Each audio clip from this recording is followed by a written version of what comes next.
बिस्मिल्लाहिर्रहमानिर्रहीम। अस्सलाम वालेकुम व्यूअर्स, हेलो फ्रेंड्स, हबीब कबूतरबाजी चैनल में आप लोगों का खुश आमदीद। उम्मीद करता हूं दोस्तों आप सब खैरियत से होंगे। अल्लाह आपको सेहत तंदुरुस्ती दे, अपने हिफ्ज़ अमान में रखे। तो दोस्तों आज की वीडियो बना रहा हूं, कुछ भाइयों की कमेंट्स थी मेरे पास। इसी तरह एक भाई हैं इरफान लाहौर से, तो वो पूछते हैं हबीब भाई बंदुम या खुली दुम वाले कबूतर अच्छे हैं, रहनुमाई करें।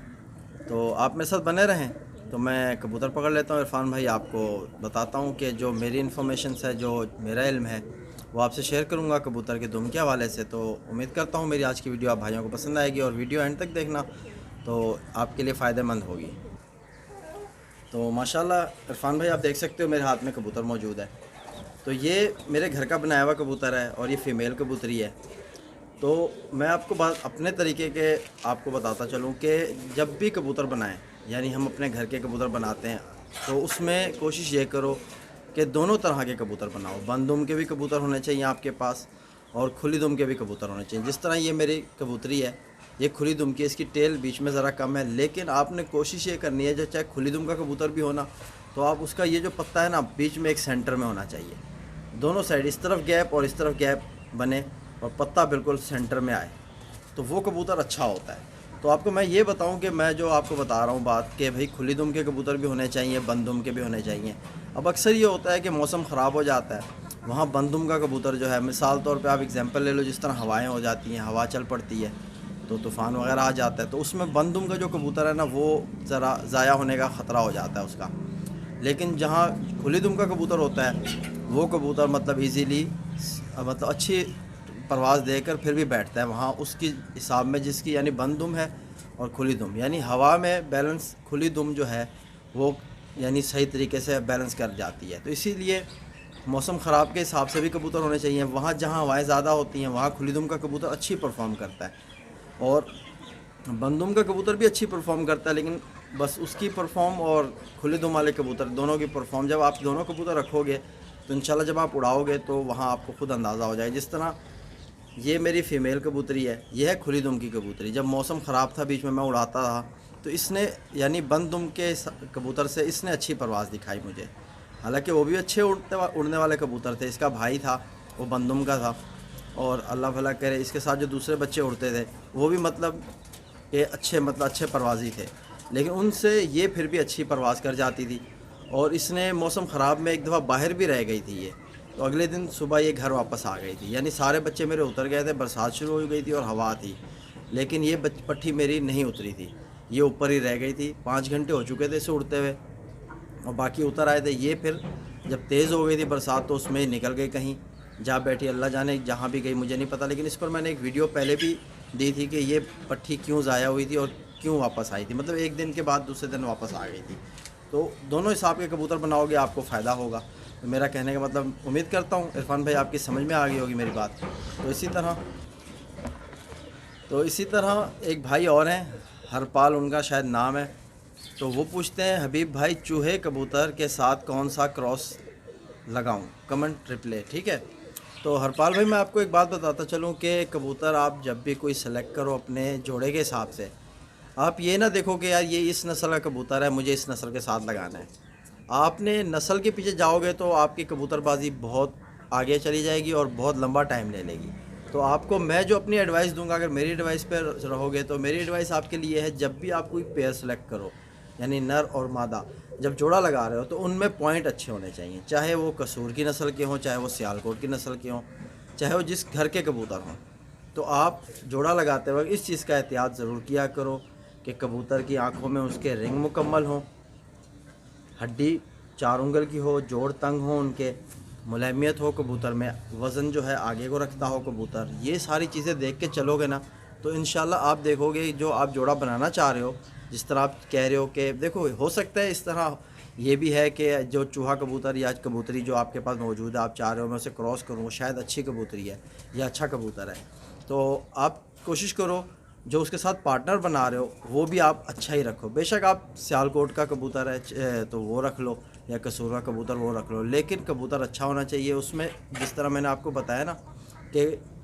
उसके पॉइंट अच्छे होने चाहिए, सारे पॉइंट तो आपको मैंने बहुत बीच में बताया भी हुआ है, मेरी और वीडियोस भी हैं, वहाँ से आपको पता चल जाएगा कि अच्छा कबूतर की पहचान کس طرح کی جاتی ہے، تو آپ اس چیز کو لے کر چلو، انشاءاللہ آپ کے سارے مسئلے حل ہو جائیں گے، آپ کے یہاں کبوتر بہت اچھی پروازی کبوتر بنیں گے، اور اگر جوڑے مطلب بریڈر لگاؤ گے تو بھی اچھے آئیں گے۔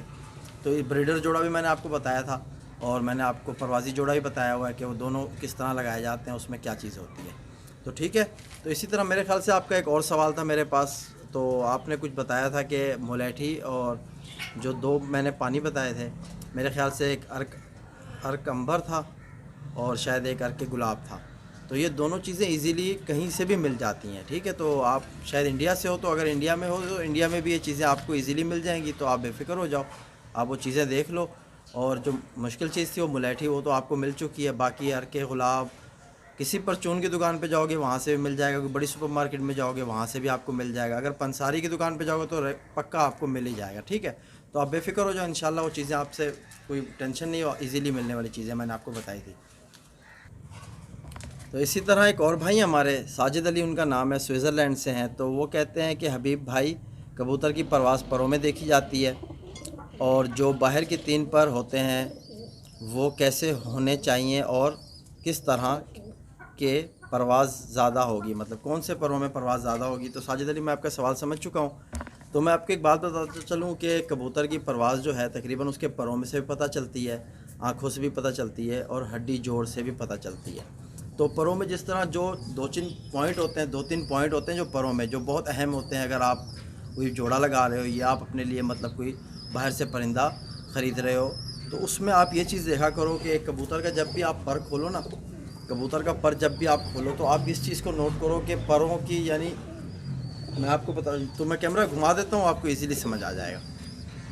تو ساجد علی بھائی آپ دیکھ سکتے ہو اس وقت میرے ہاتھ میں ایک کبوتر موجود ہے، تو جس طرح میں آپ کو پروں کے حوالے سے بتا رہا تھا کہ آپ نے جو سوال کرا کہ حبیب بھائی کون سا پر زیادہ پروازی ہوتا ہے اور کون سے پر یعنی 9واں 10واں 8واں 9واں 10واں کیسا ہونا چاہیے، تو میں آپ کو بتاتا چلوں، جو یہ میرے ہاتھ میں اس وقت کبوتر موجود ہے یہ بہت ہی شاندار پروازی کبوتر ہے، اس کے بچے ماشاءاللہ بہت شاندار پروازی۔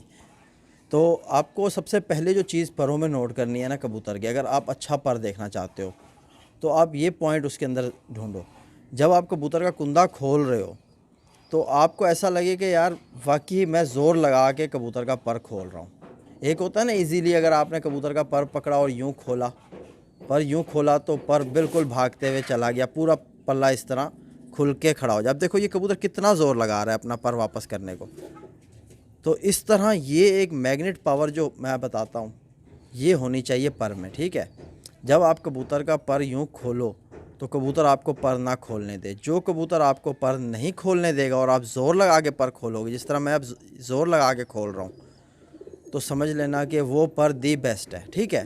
تو یہ کوالٹی اگر آپ دیکھو پر میں، تو ایسے کبوتر کو آپ مطلب پیئر میں لاؤ، یا آپ ایسے کبوتر کو جوڑوں پہ ڈالو، مطلب یا آپ اپنے لیے باہر سے پرچیز کرو، تو انشاءاللہ دیکھنا آپ کے پاس کبوتر پروازی ہی بنیں گے۔ اور کبوتر کی جو پروں کے ساتھ جس طرح آپ کو بتاؤں بغل، جب کبوتر کا پر کھولو تو بغل اس کی پوری ایسے گھوم جائے آپ کو، یعنی کہ بالکل 1-2 پتے یہاں کے پہلے دوسرے پتے آپ کو کلیئر نظر آئیں، باقی پتے جو ہیں وہ بغل میں چھپ جائیں، تو ٹھیک ہے۔ ایک یہ چیز، اور پروں میں ویبریشن یہ ہونی چاہیے۔ اور یہ باہر کے جو آپ کو میں نے بتایا، یہ جس طرح 3 پر آپ دیکھ رہے ہو، یعنی 9واں باہر کو نکلتا ہوا اور 10واں جو ہے یہ 9واں، مطلب 9ویں سے جتنا 10واں چھوٹا ہے اتنا ہی 8واں چھوٹا ہو اپنا 10ویں سے، تو کبوتر بہت اچھا ہوتا ہے۔ اس طرح کا جو کبوتر ہوتا ہے وہ بالکل بند اپنے گھر کے اوپر، بالکل پنجرے کے اوپر ہی کھڑا ہو کے اڑتا ہے، یہ آپ اپنے ذہن میں رکھ لو۔ پروں میں بھی بہت چیز ہوتی ہے کبوتر کے، تو جس طرح آپ کو پروں میں یہ تو بہت پھرتیل کبوتر ہے، یہ جس طرح پروں میں آپ کو میں بتاتا ہوں کہ یہ آپ کو اگر ڈاٹ دکھ رہے ہیں سوراخ یہ ہوں تو بھی کبوتر بہت اچھا ہے، اور پروں میں جھلریاں بنے یہاں اس جگہ پہ، میں آپ کو ایک دوسرے کبوتر میں دکھاتا ہوں، ٹھیک ہے۔ تو یہ کچے پروں میں کبوتر میرا یہ بھی تیار ہو رہا ہے۔ تو اس طرح یہ کچھ پوائنٹ ہوتے ہیں جو کبوتر میں آپ نے نوٹ کرنے، اگر آپ کبوتر مطلب جس طرح میں آپ کو بتا رہا ہوں کہ اوپر کے 3 پر یہ جس کبوتر کے برابر ہوں گے وہ کبوتر بہت گہرائی میں اڑے گا، بہت زیادہ ہی گہرائی میں اڑے گا، یعنی جتنی گہرائی یہ پر کرے گا اس کی مطلب اس سے زیادہ گہرائی बराबर वाला करेगा, जिसके पर यानी 2 बराबर होंगे और 8वीं छोटी होगी। ये कबूतर भी पर गहराई में उड़ने वाला कबूतर, और जब ये आसमान की गहराई पकड़ते हैं तो ये लंबा चलता है, पट्टियाँ मारता है कबूतर। तो ये परों में होती है चीज़। और जिस तरह जिसका 10वां पर ऊपर है, फिर उसके बाद 9वां नीचे, फिर उसके बाद 8वां नीचे, ये कबूतर ज़रा धोखेबाज होते हैं। इस तरह के परों को आप मतलब यकीन ना करना, वो कबूतर क्या करते हैं अक्सर, मतलब वो तो पहले तो आसमान की तरफ बहुत तेज़ी से जाते हैं, और जब आसमान से निकलते हैं तो बहुत तेज़ी से नीचे बैठ जाते हैं। जो जितनी परवाज़ अपनी वो करते हैं तकरीबन वो बंद में करते हैं, और आँखों के सामने परवाज़ नहीं होती उनकी, यानी आसमान में छुप के परवाज़ करता है वो पर। तो इसीलिए तो और बहुत सी चीज़ें हैं, मैं इंशाल्लाह वो भी आपसे शेयर करूंगा पर के हवाले से। तो जितने मैंने अभी आपको पॉइंट बताए हैं, जो मेन पॉइंट मैंने आपको बताया, कबूतर आपको अपना पर ना खोलने दे, ये आप लेकर चलो, तो इंशाल्लाह देखना आपके यहाँ कितने अच्छे कबूतर बनेंगे और क्या आपको मज़ा आ जाएगा। तो इसी तरह मैं और आपको बताऊं कि भाई, और तो उम्मीद करता हूं शायद भाई आपकी समझ में आ गई होंगी मेरे चंद पॉइंट जो मैंने बताया आपको। आप इनको लेकर चलो, इंशाल्लाह आपका मसला हल हो जाएगा। और इसी तरह भाई हैं दूसरे, शाबू तंजीम उनका नाम है, वो पूछते हैं हबीब भाई, कबूतर की गोल हड्डी और स्ट्रेट हड्डी की पहचान किस तरह करनी चाहिए, प्लीज़ आपसे रिक्वेस्ट है बताइए। भाई रिक्वेस्ट ना किया करो, बता दिया करूँगा, कोई मसला नहीं है। एक तो यकीन करो टाइम नहीं मिल रहा आजकल मुझे कि वीडियो बना पाऊँ, बहुत बिज़ी हूँ। तो इंशाल्लाह जैसे टाइम मिलेगा आपके लिए रोज़ वीडियो आया करेगी। अभी एक दिन गैप करके वीडियो डाल रहा हूँ, तो माज़रत भाई मेरे। तो शबू तहसीम आपको बताता चलूँ कि आपने पूछा कबूतर की हड्डी, देखो अब ये कबूतर है, ठीक है, मैंने इसे उल्टा पकड़ा है, तो ये आप हड्डी को नोट करो। ये हड्डी यानी कि कबूतर की ज़्यादा हम्प नहीं बना रही, यानी इस तरह गोल शक्ल नहीं दे रही, ठीक है। इस तरह ये हड्डी, मतलब अगर आप देखो तो ये कबूतर मैंने पकड़ा है, तो इस कबूतर की हड्डी देख सकते हो बिल्कुल स्ट्रेट हड्डी है, ठीक है। तो अब मैं आपको दिखाता हूँ गोल हड्डी। जो कबूतर की स्ट्रेट हड्डी होगी वो आप जिस तरह ऐसे रखोगे, मतलब कश्ती नुमा हड्डी होती है, हड्डी होती है कश्ती नुमा। कोई भी हड्डी है वो कश्ती नुमा, लेकिन हम स्ट्रेट और गोल हड्डी दोनों के दरमियान थोड़ा बहुत फासला होता है, जो थोड़ा सा ही समझने वाली बात होती है। अगर आपके पास चंद कबूतर, कुछ कबूतर होंगे, अगर आप उनकी हड्डी को चेक किया करोगे यूँ हाथ